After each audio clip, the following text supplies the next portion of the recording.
Hi hello नमस्कार सगळ्यांना. कसे आहात तुम्ही सगळे? आय होप की तुम्ही खूप मजेत, आनंदी आणि हेल्दी असाल. तर तुमचं खूप खूप स्वागत आहे माझ्या यूट्यूब चॅनल डॉक्टर हाऊसवाईफवर. आणि आजचा हा व्हिडिओ आहे ना, तो फक्त देवपूजेचा आहे. कारण की आज 10 दिवस झाले मी देवपूजा केली नव्हती, कारण की सुतक होतं आम्हाला, म्हणून मग देवपूजाच झाली नव्हती. आणि देवपूजा नाही म्हटलं ना की घरामध्ये ना एक वेगळंच वातावरण होतं. कारण की दिवा लावलेला असला किंवा धूपबत्ती लावलेली असली ना की एक छान वास वगैरे येतो, घरामध्ये सुगंध पसरतो आणि छान वाटतं म्हणजे त्या जागेकडे पाहून.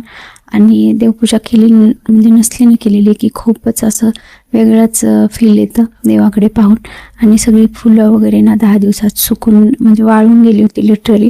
तुम्ही कलशामधले पानं जे आहेत ना ते पण बघा, नागिनीचे पूर्ण कोमेजून गेले होते. आणि देवपूजन नाही केले ना की एक खूप असं काम म्हणजे विचित्रच वाटतं, की काहीतरी अर्धवट राहिल्यासारखं वाटतं. आणि त्यामुळं ना माझं सुतक फिटलं होतं, म्हणजे सुतक झालेलंच होतं. तर मग सगळं घर स्वच्छ करून घेतलं, आधी कपडे सगळं आवरून घेतलं, फरशी वगैरे पुसून घेतली. नंतर डोक्यावरनं डोकं वगैरे धुवून अंघोळ वगैरे करून मग देवपूजेला बसले. थोडासा लेट झाला होता, पण ठीक आहे म्हटलं चालेल, कारण की देवपूजा तर आता सुतक फिटले तर करायचीच होती.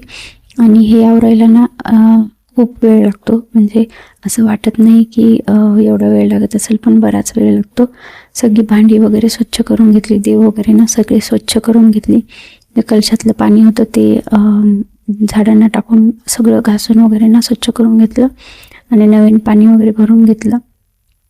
त्यानंतर मध्ये म्हटलं माझी विठ्ठल रुक्मिणीची मूर्ती आहे ना माझी, तिचे कपडे वगैरे चेंज करून तिला व्यवस्थित स्वच्छ करून ठेवून दिलं. कारण की ती जर अशीच ठेवली ना वरती न ठेवता, पिया घेऊन तिला खेळत राहते, पळत राहते आणि मग लागेल वगैरे किंवा पडेल वगैरे म्हणून आधी ती ठेवून घेतली. आणि नंतर मग बाकीचे म्हटलं पूजा करूया. मग कलश वगैरे ना म्हणून घेतला. आणि बऱ्याच जणांना वाटत असेल की मी पूजा अशी खाली टेबलवर का म्हणते, तर माझं ना जे देवघर होतं ते आधी भिंतीवर होतं, छोटंसंच होतं. कारण की मुलं छोटी होती ना, म्हणून मग काही मोठं मी देवघर आणलेलं नव्हतं, म्हणजे घेतलंही नव्हतं. कारण की मुलं दिवा वगैरे ओढतील किंवा देव घेऊन इकडे तिकडे पळतील, म्हणून मग मी ते छोटंसंच घेतलेलं होतं देवघर. आणि ते ना आता मला पुरत नाही, म्हणजे लिटरली त्याच्यामध्ये देव वगैरे बसत नाहीत किंवा कलश वगैरे बसत नाही. एवढं छोटं आहे, भिंतीवरचं आहे म्हणून. त्यामुळे मग मी असे खालीच ठेवते. आणि मुलांना आता सवय झाली तर ते काय हात वगैरे लावत नाहीत देवांना, म्हणून मग आता देवघरही येणारच आहे माझं, 1-2 दिवसात येईल देवघरही. त्यामुळे ना म्हणून मी अशा टेबलवरती देव वगैरे ठेवते. आणि इकडे कलश वगैरे मांडला होता. आणि ही पानं मी घरून आणली होती, म्हणजे गावाकडनं. गावाकडे माझ्या घरी आहे ना नागिनीचा वेल आहे आणि खूप मोठी मोठी पानं येतात त्याला. आणि मला तर अशी खूप मोठी मोठीच पानं आवडतात, कारण की छोटी पानं आहेत ना कलशामध्ये पडतात पाण्यामध्ये आणि व्यवस्थित बसतही नाहीत, व्यवस्थित दिसतही नाहीत. आणि इकडे मोठी मोठी अशी पानं लावल्यावर छान कलश दिसत होता. आणि कलश ठेवायलाही ना माझ्याकडे असा एक छोटा चौरंग आहे, तो मी ठेवत असते. त्याच्यावर एका छोट्या प्लेटमध्ये तांदूळ वगैरे ठेवून त्याच्यात कलश ठेवते, म्हणजे तो पडायचाही काही चान्स राहत नाही आणि व्यवस्थित दिसतंही. आणि मुलंही काही हात वगैरे लावत नाही, मुलांचाही म्हणजे लावत नाहीत, ते त्यांना माहीत आहे पाणी आहे त्याच्यात पडेल म्हणून. असं व्यवस्थित राहतोय आणि दिसतोही. त्यानंतर मग दिवा वगैरे लावून घेतला. आणि जे भांडी वगैरे आहेत किंवा देव वगैरे आहेत ना मी आधी स्वच्छ करून घेतली होती, म्हणून मग देव पूजा करायला खूप वेळ लागला नाही मला. स्वच्छता करायला वेळ लागला, पण देव मांडायला वगैरे काही खूप वेळ नाही लागला. आणि आपण दररोज जी देवपूजा वगैरे आहे ना ती केली ना की घरात असं वेगळंच वातावरण होतं, म्हणजे पॉझिटिव्ह वाईब्स वगैरे येतात आणि छान वाटतं त्या जागेकडे पाहून. मला तरी देवपूजा केल्यावर म्हणा किंवा असं काही केलं ना छोटी पूजा वगैरे, तर मेंटली खूप सॅटिस्फाईड वाटतं, पीसफुल वाटतं माइंडमध्ये माझ्या. मलाच खूप पॉझिटिव्ह फिलिंग्स येते.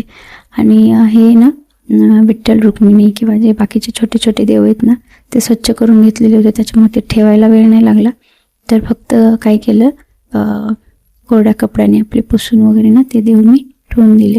तर आता वरच्या पायरीवर तर विठ्ठल रुक्मिणी आणि आपले जे स्वामी आहेत ना ते ठेवले, कारण की त्या जरा मोठ्याल्या मूर्त्या आहेत म्हणून.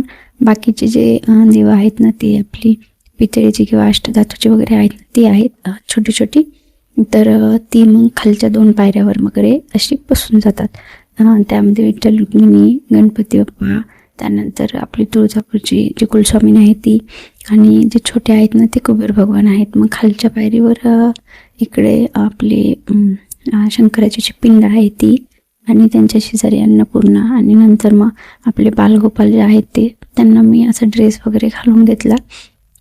खूप सुंदर आहे तो ड्रेस पण. त्यानंतर मुकुट वगैरे लावून घेतला, त्यांचे ते दागिने वगैरे आहेत, म्हणजे ज्या माळा वगैरे आहेत ना त्याही घालून घेतल्या. आणि हा मुकुट आहे ना, हा मुकुटही खूप छान वगैरे दिसतो त्यांना. म्हणजे खूप छोटे आहेत ते, पण मुकुट त्या साईजचा मला भेटलेला आहे. तर छान दिसतो तो. आणि मग नंतर छान त्यांना सजवलं वगैरे आणि त्यांच्या जागेवर ना ठेवून दिलं. त्यानंतर त्यांच्या शेजारी ना माता लक्ष्मीला ठेवते मी. तर कारण की भगवान जे श्रीकृष्ण आहेत ना ते विष्णू भगवानचेच रूप आहेत. मग त्यांच्या शेजारी ना माता लक्ष्मीला ठेवून दिलं.